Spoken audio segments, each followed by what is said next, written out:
5 o'clock.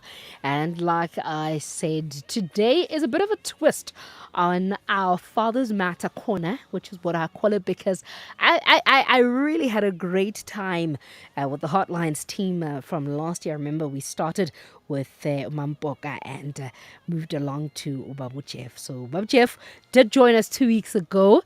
Took a bit of a twist though on what we were discussing, and so he's going to be back soon, and we'll take off from where we left.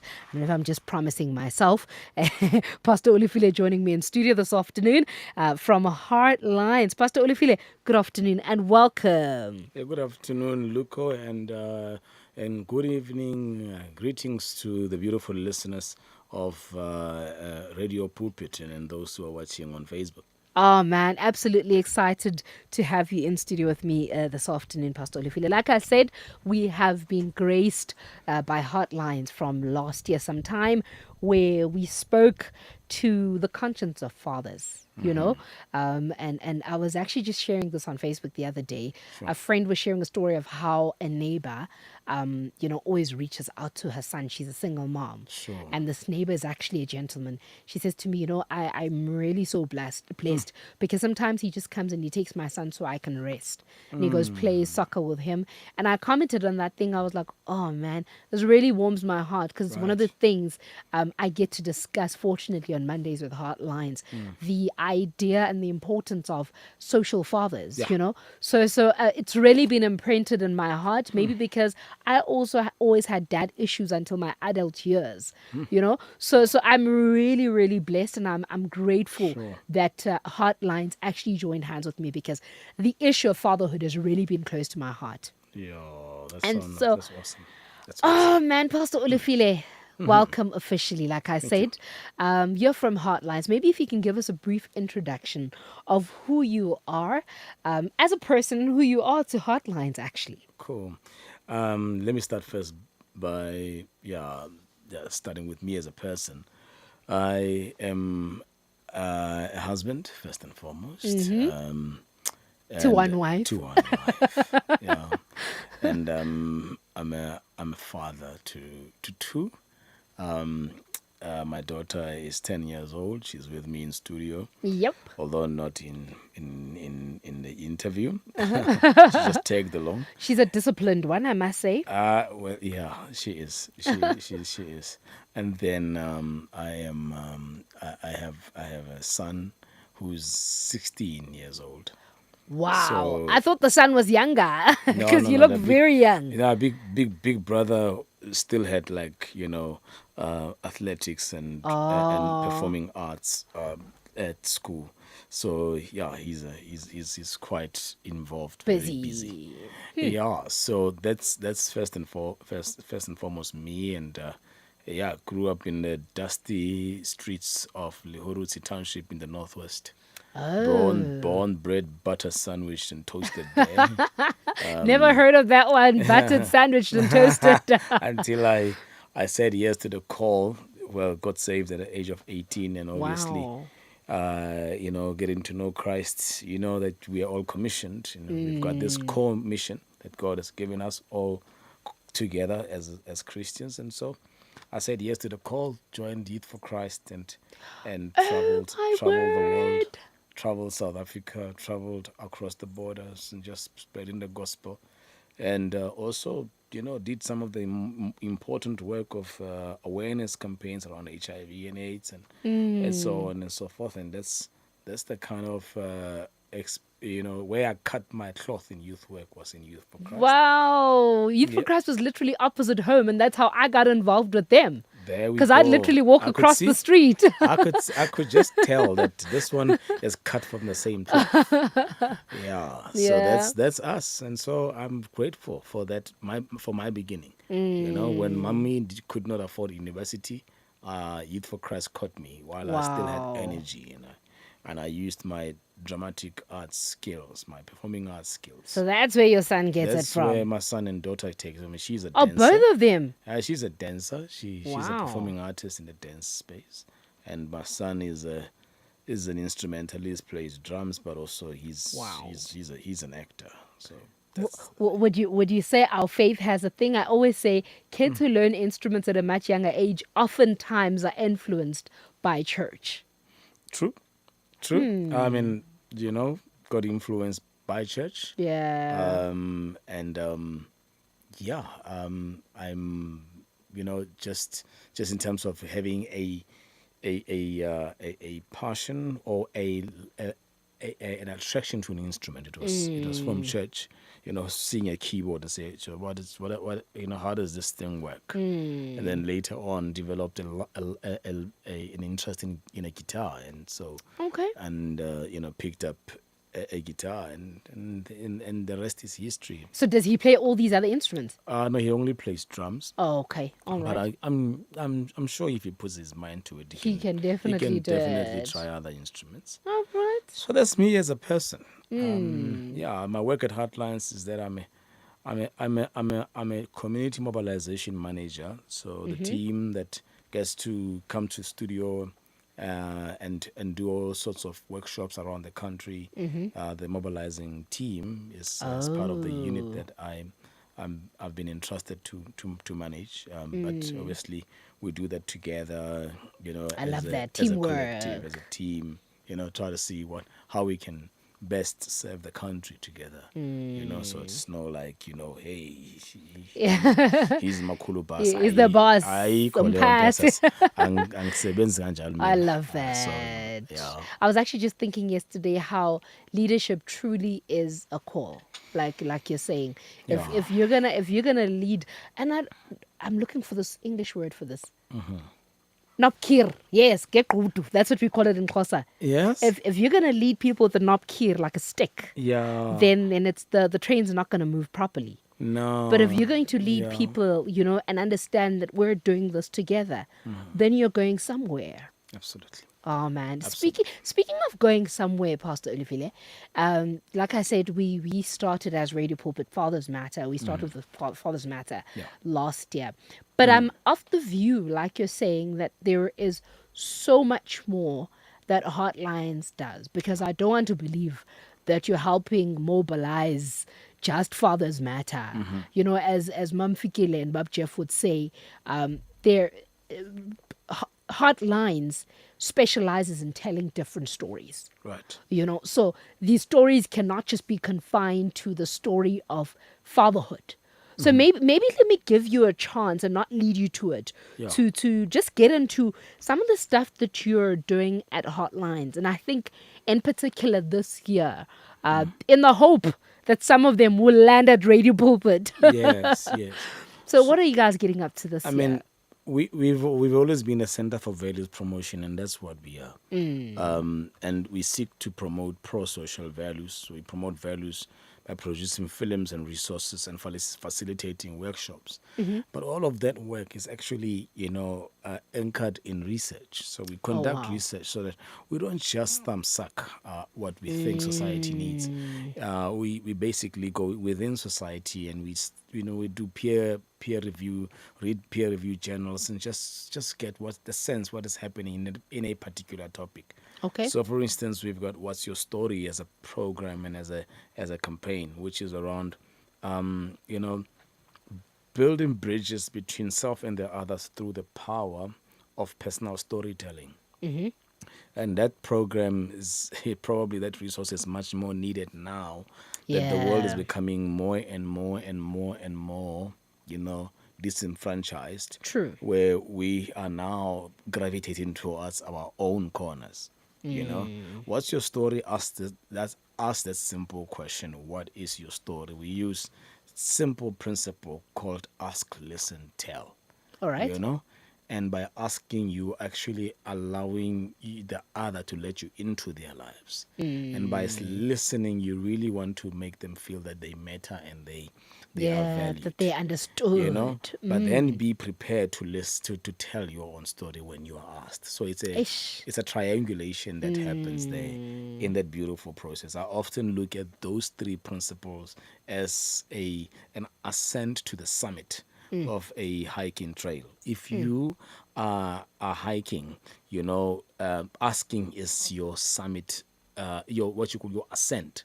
Okay. process. When I'm asking you some questions to let me into your life, I'm actually going on a hiking trail, and I'm basically every question leads me on to the next question, to then into your So, life. so in essence, we're both in a journey We are both in a together. journey together, and the summit point is where I am sitting and I'm basically wowed by your life.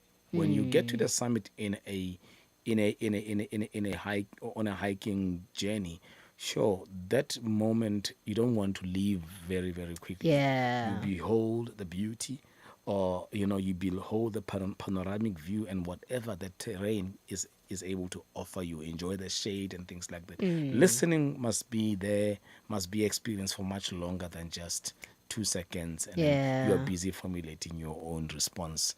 In the meanwhile, no, you sit in on the agenda Yeah. of the other. Sure. And then telling is not so easy either, because when you go down a hiking trail, you will have to really, really be careful where you You put your step. foot. I've done henops, and henops is quite Oh, a you're quite a tricky one. hiker. Henops, you don't want to take that trail for granted, because you can step on a rock and Ish. you can slip and hurt yourself. Going Sure. down is not easy.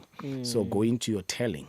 That's why we're saying only tell what you are comfortable telling. That's what's your story. And we're hoping to do more of that. In next week, I'll be in Middleburg, Eastern Cape, not Middleburg, Mpumalanga. That's one of the craziest things for me. I always say, now that I'm in Gauteng, I only think of the Middleburg in Mpumalanga. But one Well, day I drove past the Middleburg in the Eastern Cape. I was like, there's Colin, two there is Middleburgs. two Middleburgs.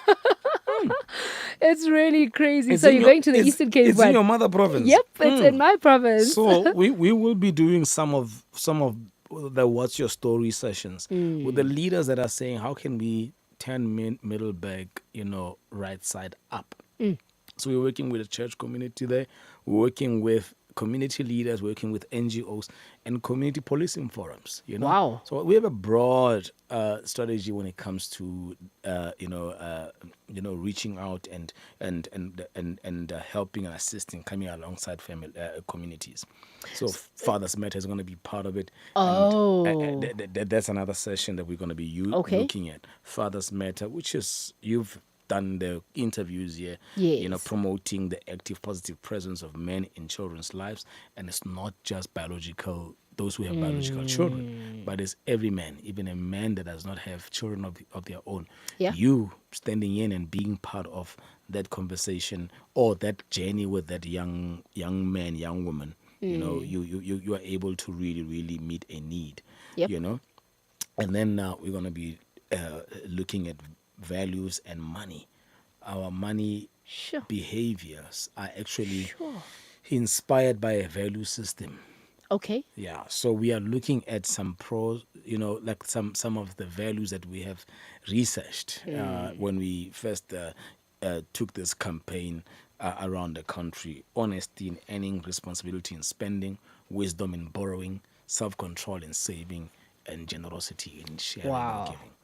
So broadly speaking, those are the three key or signature programs. Although the older programs that you might have interacted with back when you were still East London, the 8 films, 8 values still available, and we have values in action right now as we speak. You can go on YouTube and watch Values in action. Hopeville. Oh, what? I remember Kumbuli Hopeville. Yes, Hopeville. it is available on. Was Hopeville part of Heartline's Yes, it was programs? it was a Heartlands program. I remember Hopeville. Yes, Hopeville was a Heartlands program, and Wow. we're using that right now to encourage and inspire civic action. To say it doesn't take a crowd to bring Yeah. change in our communities. It takes, one of us, True. 2 of us to stand for something. Firmly so. Family soul. I mean, who would have thought that today myself and you will be sharing a faith that is rooted in Christ, Yeah. who Yeah. was one man, Yep. one man. Yep. Yep. He might, maybe he was crazy, but his lunacy led to me and you sitting here talking about these things. True. So I think we need mad people, who says, you know what, I am mad enough to make a difference. Yep. In my country. It's gonna start with me. And I believe more so than ever before. More so than ever before, South Africans need to rise up. Yeah. And we need, look, we should be careful that we don't jump on the bandwagon of what's happening on social media.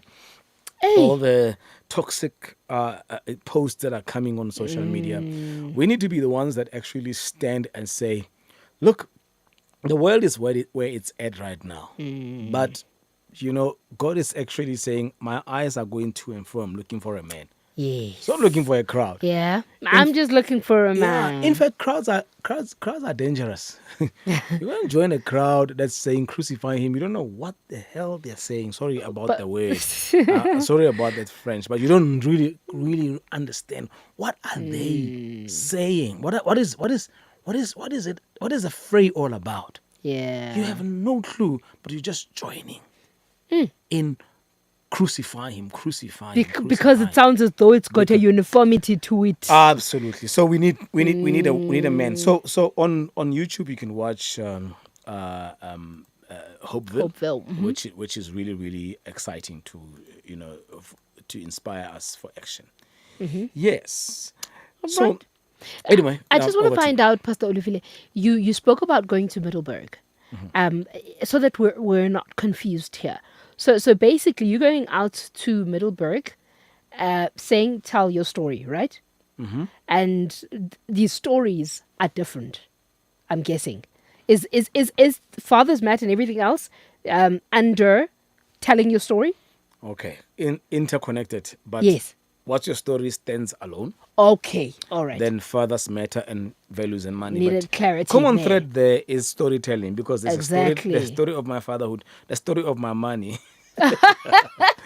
No, but I get you. All right. But thanks for the clarification question. Yeah, that's a standalone process. Okay. And in fact, through storytelling, we have something called bridge leadership engagement, where we equip leaders. Okay. To say, you're trying to bring this change in your community, or you're trying to work together as a community or a leadership, a core group of Christian leaders in this particular, as a fraternal, for instance. And we take them through bridge leadership engagement to say, first and foremost, abandon your titles and your various ministries. Okay? And let's connect with you. You know the name, but you don't know the story. Connect with Olefele, not Pastor Olefele, Apostle Olefele, or Bishop Olefele, or Dr. Olefele, Prophet, all those things. Wonderful titles. We honor the office. We bless God for them. We bless God for them. Okay, put them aside, and let's just take Jesus to His word. And when He said, "The leaders of the Gentiles lorded over those who rule over them, but not so with you." Sure. Come on.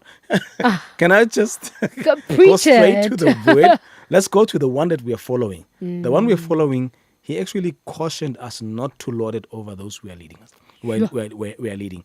But He says that the greatest among you must be your servant. So I serve through my story, and I allow you into my space, and I become vulnerable. Now, vulnerability is now become the number one trait of a leader these days. So storytelling takes us to this vulnerability space to say, hey, I don't have it all together. I don't have it all together. Yep. But I serve a God who knows the end from the beginning and everything in between. I love what you mentioned when you said there's a sense of vulnerability, because you spoke about how I share my story as we go up the mountain, like you said, and after sharing my story, you listen. But in the end, you then become vulnerable towards me as well, which then I think, oftentimes gets us to a place where you're able to even reveal more. You're able to reveal more because, it's sometimes I give you what's on the surface. But when you are able to share back, then the walls go down. Yeah. Then I'm like, this person understands me. Yeah. And so I begin to reveal more. And we're able to speak up more. And we know, Pst Olefele Phuthi, that's one of the issues we have nowadays. We're not able to open up. So we bottle all these things, Right. and depression kicks in. Yeah. And you know why story? Because story makes us feel good. Story connects us with each other. It helps us understand. Story brings healing.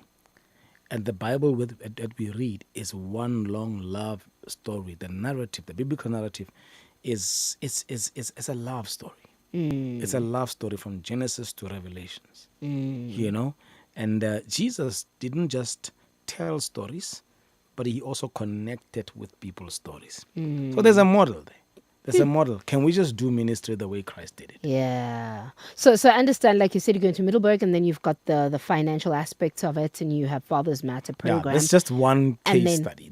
Just Okay. one example of a community that we are going to next week. Okay. But we have teams across the country. Okay. We've got like we were talking about Pastor William Konana Yes, East London. in East London. He's doing work there, and then we have another rep Luabalo Ngolomba in Gqeberha, and Okay. then we have a couple of guys in Cape Town. Okay. And then we have Klerksdorp, Free State, Wow. Bloemfontein, as well as KZN and Kimberley. And do you And mainly roll Mpumalanga. out these three aspects we just discussed, or do you Yeah, have more? We roll out these three aspects, and anything else that comes up. For instance, like we have Hopeville. Yes. Next week we will probably show the movie Hopeville. Okay. In Middleburg, you know. yeah. So that's an exciting offering that we have for our people. So we're looking forward to more and more exciting things happening around the country through the reps we have, through these programs we are currently having on offer. And I think you said like more like a seminar or training of leaders that you also conduct as hotlines. Is that offering only as per invitation by hotlines, or is this a call to churches to say, hey, we want to work with you, so call on us. This is the program that we're doing. Well, we like for instance, we would go and assess the situation. Okay. Say, let's take Love Pretoria East and the other fraternals that are connected to that movement. We have done a bridge leadership engagement Okay. to connect all these fraternals that are working within Pretoria East All right. together, right? So the key decision makers of these fraternals will take them away for a bridge leadership engagement. We've done that. Okay. And what it has actually resulted in, these guys understanding, sure, wow, there are guys that are doing incredible work in Hammanskraal, you know? And it's connected these guys with each other on a very, very Wow. authentic and personal level. That's Pretoria. good. And in Gqeberha, we've done a process with the Transformation Christian Network. Okay. And TCN has got a very ecumenical structure going there. You've got Christian business leaders who are not pastors, Who are not in ministry who per are not se. in ministry per se, but they are Okay. business people. And you also have, ordained ministers. And you have, within the ordained ministers, you have charismatic as well as mainline churches. It's a beautiful tapestry. Okay. It's a beautiful mosaic. And so we took them away for a weekend retreat, which we call Bridge Leadership Engagement. And what was incredible is that these guys were able to deal with difficult conversations around racism and many other issues that would have actually kind of stood in the way of them working and addressing city issues. Oftentimes it's these things that And these has boundaries in between. that actually create boundaries for us to actually move on and work on these particular issues. Yeah. So it's a very unique offering. Okay, it's not something that we do for everyone, but Okay. we actually, we do it on a needs basis and on a case by case basis. Oh, wow. Sure. I must say thank you so much, Frank. Frank Jacob says, great show. So he's really, really enjoying this conversation with us, Pst Olefele. So anything else that we should be looking forward to this year from Hotlines? Well, that's about it. I think what you should expect to hear from Heartlines is doing a lot more work in concentrated areas. Okay. And we're still busy refining that. How does it look like? Because we're a national organization and we are not nationally and due to our presence on mainstream media, but A very strong presence, might I add. but the reality is that behavioral change is not such a it's not a simple process. We need to see how staying in a particular geographical location, right? In a particular geographical location could actually hopefully get some traction, gain traction, Okay. and bring about the change that we want to see. Because we're talking about behavioral change here. We're talking about people embracing pro-social values. It's not such a simple process. It's not. We know when you got saved, even now we're still dealing with some of the things that we Yep. the old nature is still fighting Yeah. to remain alive. I even say, Pastor Uli, for one would say, you don't have much experience of life because I got born again at 12. But I'm like, the realities of life have remained the realities of Blessed life. are you. The realities of life have still been there. We can't escape them. Yeah, absolutely. Yeah. I envy anyone who got to journey with Christ or say yes From to a young Jesus from a young age. age. It's a beautiful experience Yeah. to have had. But not to say that if you got saved at, let's say, It's too late. at the later stage, it's Yeah. too late. The two are, you can't compare those two. You can't. It's Experiences are different. experiences are different. Yeah. But absolutely, behavioral change is not a simple thing. It's not an easy thing. So you want to see if we stick around in a particular community without neglecting the other important work that is happening Yep. nationally. But to say, hey, let's just see how staying in let's say Zeerast, for instance. That's where I come from. Okay. I'm not saying to say we're going to Zeerast, but let's just focus on a small town and say, sure, in this small town, work with a couple of leaders and slowly see how change can be realized. But we're committed to the long haul. I love realizing that change takes time. Wow. Yeah. Pastor Olefele will be here to support all that work. Always know that. Sure. We're here to support you guys as you spread the gospel through a very unique way. Because it's very unique, I must say. And I think the power that you guys have maintained of being able, like you're saying, to penetrate the mainstream system is sure. It's plausible. We really behold that beauty. So thank you so much. Sure, Thank you for Lukho. leading such a great team. We appreciate it. Fly the Jesus flag so high. Hey, Lukho, thank you so much. you. And we appreciate you having us on show. Amen. God bless. Bless you. Good news! You can now register for the first of many Bible enrichment courses brought to you by Radio Pulpit and Moody Bible Institute in Chicago.